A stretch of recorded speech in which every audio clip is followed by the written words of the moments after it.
Hello বন্ধুরা, আশা করি সবাই ভালো আছো। আজকে চলে এসেছি পার্কে।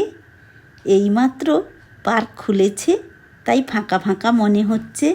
পার্কে এলে সব বাচ্চারা দৌড়াদৌড়ি করে, ওদের এক্সারসাইজ ভালো হয়, খিদে বাড়ে, হজমও ভালো হয়।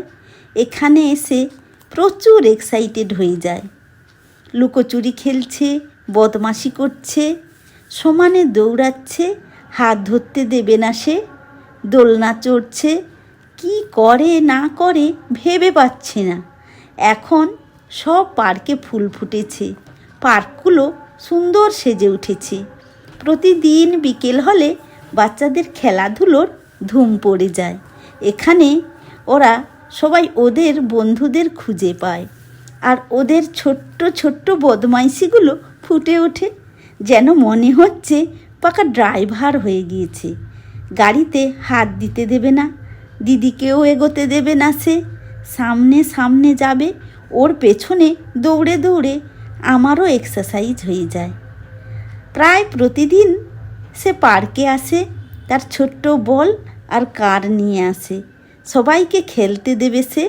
বাচ্চাদের এই অভ্যেসগুলো ভালো, সবার সঙ্গে মিলেমিশে থাকতে পারবে।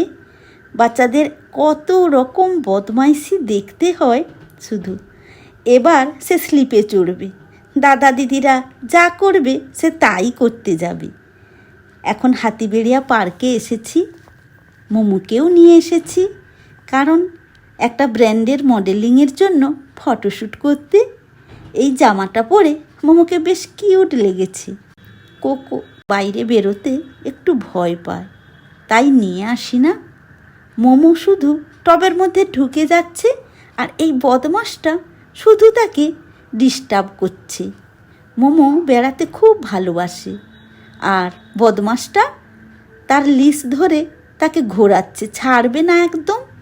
প্রতিদিন সন্ধে হওয়ার সঙ্গে সঙ্গে ফোয়ারাগুলো চালু হয়ে যায়। মিউজিকের সঙ্গে সঙ্গে ফোয়ারাটা দেখতে দারুণ লেগেছে, আর একজন দাঁড়িয়ে দাঁড়িয়ে হাততালি দিচ্ছে সমানে, কি মজা পাচ্ছে। এখন বাড়ি ফিরছি, কোকোকে নিয়ে আসলে খুব ভালো হতো।